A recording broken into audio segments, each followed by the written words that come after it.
बिस्मिल्लाहिर्रहमानिर्रहीम अस्सलाम वालेकुम dear students, how are you? I hope you would be fine. Last video में हमने मीडियन कैलकुलेट करना सीखा था। आज हम डिटेल से मॉड के बारे में बात करेंगे। तो याद रखो, मीडियन जैसे मिडिल वैल्यू को कहते हैं, मॉड कहते हैं मोस्ट रिपीटेड वैल्यू को। ठीक है, मॉड और मोस्ट से आप इस तरह से जो है वो याद रख सकते हो कि मोस्ट रिपीटेड वैल्यू, जो नंबर जितनी ज़्यादा दफ़ा आएगा वो मॉड बनेगा, चाहे वो एक नंबर हो चाहे वो दो नंबर्स हों। तो आपके पास मॉड एक से ज़्यादा भी हो सकते हैं, लेकिन शर्त क्या है कि वो नंबर सबसे ज़्यादा बार रिपीट होना चाहिए। और मॉड कैलकुलेट करना मीन, मीडियन और मॉड में सबसे ज़्यादा आसान है। ठीक है, अगर आपके पास सेपरेट डेटा है तब तो कोई प्रॉब्लम नहीं है। इसके अंदर आपके पास सिर्फ ये देखोगे कौन सा नंबर कितनी दफ़ा आया है। 2 की बात करें तो 2 एक दफ़ा आया है। 5 एक दफ़ा, 2 दफ़ा आया है, चलो 5 ज़्यादा हो गया। 8 एक दफ़ा है। 3 1 2 3 सबसे ज़्यादा दफ़ा 3 आया है। 7 भी 2 दफ़ा और 9 एक दफ़ा। तो इसका मतलब है कि हमारे पास यहाँ पर जो मॉड है वो 3 होगा। क्यों? क्योंकि 3 is the most repeated value. Simple. ठीक है, इसी तरह से 8.1 7.7 7.8 9.3 6.4 7.7 9.3 और 8.7। अब इसके अंदर अगर हम देखें 7.7 2 दफ़ा आया है और 9.3 ये भी 2 दफ़ा आया है। इसके अलावा कोई और नंबर नहीं है कि जो 2 दफ़ा आया हो। तो इसके अंदर हमारे पास 2 मॉड्स होंगे, दैट इज़ 7.7 और 9.3। है ना, कितना आसान, सिंपल कि जो नंबर जितनी दफ़ा रिपीट हुआ है हमने वो चेक करना है और जो सबसे ज़्यादा दफ़ा रिपीट हुआ होगा वो हमारा मॉड बन जाएगा। अच्छा, नेक्स्ट क्वेश्चन में हमसे कह रहे हैं for each of the following state the mods of the distribution. अब यहाँ पर हमने मॉड बताना है, बार ग्राफ हमारे पास गिवन है। तो मॉड ऐसे सिचुएशन में कैसे कैलकुलेट करते हैं जब हमारे पास बार ग्राफ गिवन हो। तो यहाँ पर स्टूडेंट्स हम देखेंगे कि सबसे ज़्यादा बार किसका लंबा है, किसका सबसे ज़्यादा बार ऊंचा है। तो ब्लैक कार, हमारे पास यहाँ पर कलर्स दिए हुए हैं, कार्स के 5 तरह के जो है वो कलर्स हैं और number of cars in hundreds, ये फ्रीक्वेंसीज बताई हुई हैं। ठीक है, फ्रीक्वेंसी याद रखना बार ग्राफ के अंदर हमेशा वाई एक्सिस के ऊपर होती है। अच्छा, अब यहाँ पर हमें बता रहे हैं कि ब्लैक कार आपके पास 400 है। 4 मतलब 400 ब्लैक कार हैं आपके पास। उसके बाद ग्रे कार्स कितनी हैं आपके पास? 200 है, बहुत ही कम है।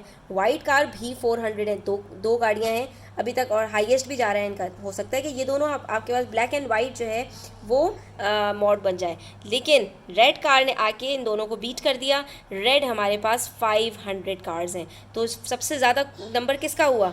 रेड कार्स का। इसका मतलब है कि ये रेड कार हमारे पास मॉड होगा।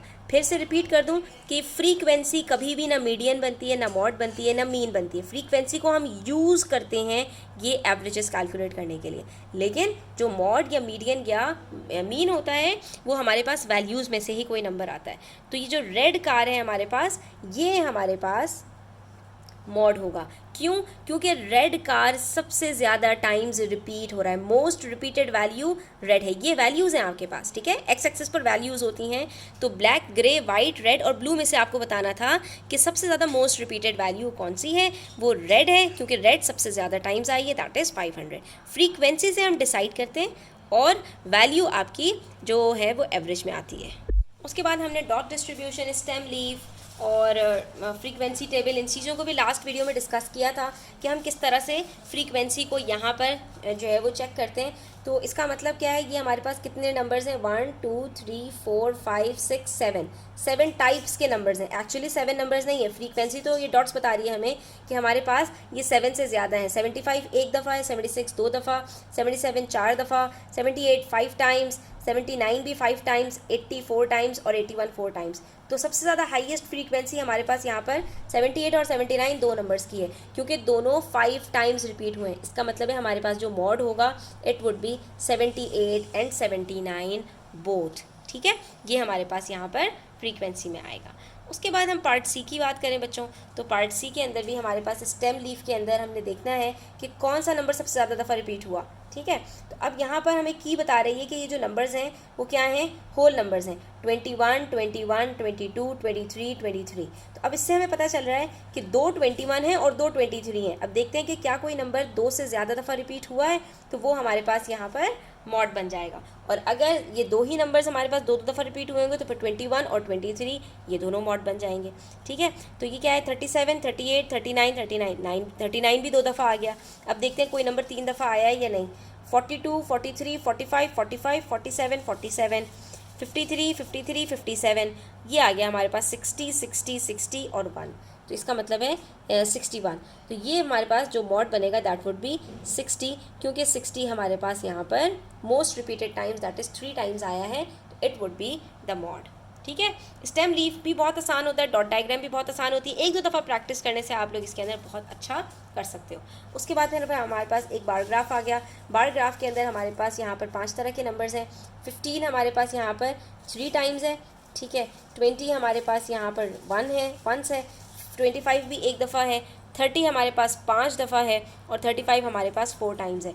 अभी हमने डिस्कस किया था इसको कि जब हमारे पास यहाँ पर बार ग्राफ सबसे ज़्यादा जिसका लंबा होगा वही हमारे पास यहाँ पर मॉड होगा। ठीक है, तो हमारे पास यहाँ पर बार ग्राफ 30 का सबसे ज़्यादा हाई है, दैट इज़ 5। इसका मतलब है 30 हमारे पास यहाँ पर 5 टाइम्स रिपीट हुआ है।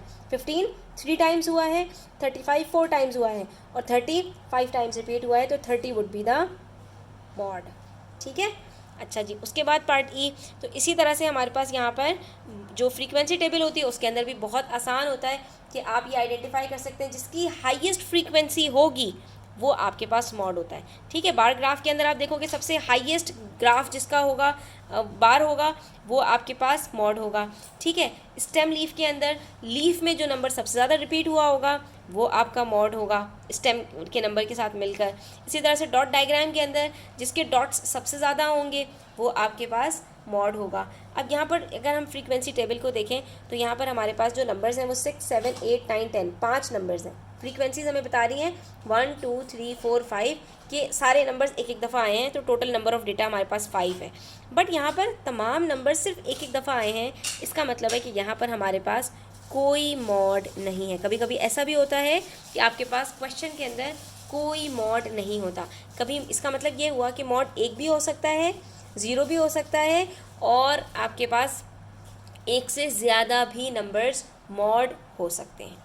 ठीक है बच्चों, अच्छा उसके बाद आ जाते हैं क्वेश्चन नंबर 5। तो क्वेश्चन नंबर 5 में कह रहे हैं the temperatures taken at midnight of 6 consecutive nights in Singapore are given as follows. Consecutive nights का मतलब एक के बाद एक, ये बीच में कोई गैप नहीं था। 6 नाइट्स का सिंगापुर के अंदर इन्होंने टेम्परेचर जो है वो नोट डाउन किया, तो वो आपके पास आ रहा है 22 27 26 28 27 23। ठीक है, मॉडल टेम्परेचर बताना है, तो कौन सा टेम्परेचर है जो रिपीट हुआ हो। 22 एक दफ़ा है, 27 2 दफ़ा है, 26 एक दफ़ा है, 28 एक दफ़ा है, 23 भी एक दफ़ा है। तो हमारे पास यहाँ पर मॉडल टेम्परेचर क्या आया 27, सिंपल। ठीक है, ये हम लिख देंगे यहाँ पर मॉडल टेम्परेचर इज़ 27 क्योंकि 27 2 टाइम्स आया है। The temperature taken at mid night of the 7th day, 6 दिनों के बाद 7th डे भी इन्होंने जो है वो टेम्परेचर जो है वो यहाँ पर नोट डाउन किया, तो इनके पास आया 22 पहले भी एक दिन का टेम्परेचर था। तो अब कह रहे हैं if 22 degree Celsius is added to the above set of data what will be the new model temperature. अब क्योंकि 27 पहले ही से 2 दफ़ा था और 22 भी अब 2 दफ़ा आ गया 7 दिनों के अंदर, तो अब यहाँ पर हमारे पास जो मॉड आएगा that would be 22 and 27 both. अच्छा उसके बाद जो हमारे पास नेक्स्ट क्वेश्चन है बच्चों, उसके अंदर the table shows the number of goals scored by a soccer team in 20 matches. देखो 20 मैचेस आपको फ्रीक्वेंसी इन्होंने बता दी और ये भी बता दिया कि वो गोल्स कितने कितने हैं। ठीक है, अब देख सकते हो कि यहाँ पर आपके पास टोटल 20 मैचेस का डेटा गिवन है, इसका मतलब है फ्रीक्वेंसी हमारे पास 20 है। अब सवाल में हमसे कह रहे हैं represent the data on a dot diagram. जब भी डॉट डायग्राम के अंदर आपको कोई भी डेटा को एक्सप्रेस करना होगा, आप वहाँ पर वैल्यूज़ को देखोगे कि वहाँ पर कौन कौन सी वैल्यूज़ हैं। तो अगर हम यहाँ पर देखें तो हमारे पास ये नंबर स्टार्ट हो रहे हैं 0 से 1 2 3 4, 0 से लेके 4 तक के अलावा हमारे पास इन 5 नंबर्स के अलावा इसमें और कोई नंबर नहीं है। तो ये 0 से लेके 4 तक ये हमारी वैल्यूज़ हैं।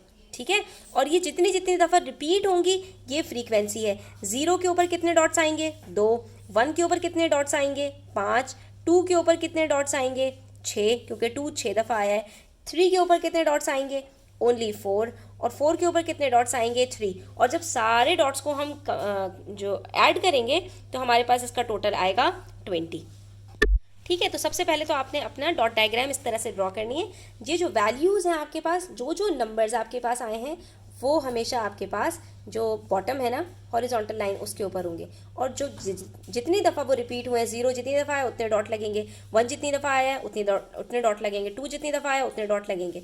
और इस तरह से आपने ड्रॉ करने के बाद इनको ऐड करना है कि आपके जो डॉट्स है, नंबर ऑफ डॉट्स 20 हैं या नहीं। और डॉट हमेशा फ्रीक्वेंसी को एक्सप्रेस करता है। तो 2 + 5 + 6 + 4 + 3 इन सबको ऐड करेंगे तो आंसर 20 आता है। इसका मतलब है कि हमने ये बिल्कुल सही कैलकुलेट किया है। अच्छा, जब भी आपके पास फ्रीक्वेंसी जो है रिपीटेड हो ना बच्चों, तो वहाँ पर मीन कैलकुलेट करने के लिए हमेशा ये किया करो कि हर वैल्यू को अपनी फ्रीक्वेंसी से मल्टीप्लाई करो और सबके जो आंसर्स आए उनको आपस में ऐड कर लो। ठीक है, 0 2 दफ़ा आया है तो 0 जितनी दफ़ा भी आ जाए उसका आंसर 0 आता है। 1 5 टाइम्स आया है तो 1 + 1 + 1 + 1 + 1 करो, चाहे 1 × 5 करो, आपके पास 5 आंसर आएगा। 2 6 टाइम्स आया है तो 2 + 2 + 2 + 2 6 दफ़ा प्लस करते रहो, इतना टाइम लगाओ, उससे बेहतर है 2 को 6 से मल्टीप्लाई करो, 12 आएगा। इसी तरह से 3 को 4 से मल्टीप्लाई करो, 12 आएगा। 4 को 3 से मल्टीप्लाई करो तो 12 आएगा।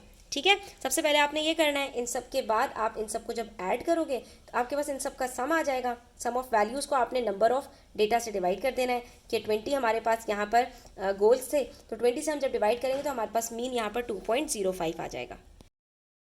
अच्छा बच्चों, मीडियन जब हमें कैलकुलेट करना होता है तो उसके लिए हमने ये चीज़ पहले ही से डिस्कस की हुई है कि हमारे पास जो टोटल नंबर ऑफ डेटा होता है उसको हम +1 करते हैं और डिवाइडेड बाय 2 करते हैं। तो अगर हमारे पास ऑड नंबर्स ऑफ डेटा होता है तो हमारे पास एक वैल्यू आती है, और अगर हमारे पास इवन नंबर ऑफ डेटा होता है तो वहाँ पर हमारे पास 2 वैल्यूज़, क्योंकि उसके अंदर पॉइंट्स में आ रहा होता है तो उससे पहले और उससे बाद वाली वैल्यूज़ को लेते हैं। तो इसका मतलब है कि यहाँ पर हमारे पास 10th और 11th वैल्यू जो होगी वो हमारे पास मॉड बनेगी, मीडियन बनेगी, सॉरी। ठीक है, तो अब यहाँ पर हमने चेक करना है कि 10th नंबर पर कौन सा है और 11th पे कौन सा है। 1 2 3 4 5 6 7 8 9 10। 10th वैल्यू पर भी हमारे पास 2 है और 11th वैल्यू पर भी हमारे पास 2 है। तो इसका मतलब है हमारा जो मीडियन होगा वो 2 होगा, क्योंकि 2 + 2 को डिवाइड करोगे 2 से तो आंसर आपके पास 2 ही आएगा। तो इसलिए जब दो नंबर सेम है उनका जो एवरेज है वो भी तो आपके पास वही आएगा ना। 2 + 2 4 होता है, और जब इसको 2 से डिवाइड करेंगे तो आंसर 2 आ जाएगा। इसका मतलब है कि हमारे पास यहाँ पर जो मीडियन है वो 2 हो जाएगा। ठीक है, और मॉड हमारे पास, तो मॉड सबसे ज़्यादा रिपीटेड वैल्यू कौन सी है, 2 है। 2 के डॉट्स सबसे ज़्यादा हैं तो 2 हमारे पास मॉड होगा, सिंपल। इसके लिए तो आपको कुछ भी करने की ज़रूरत नहीं है, आप लिख दो यहाँ पर mod = 2 since it's the most repeated value. तो बच्चों आज के लिए इतना ही। इंशाल्लाह नेक्स्ट वीडियो में मजीद क्वेश्चन सॉल्व करेंगे। तब तक अपना ख्याल रखिए। चैनल पर नए हैं तो सब्सक्राइब करते जाइए। टेक केयर, अल्लाह हाफिज़।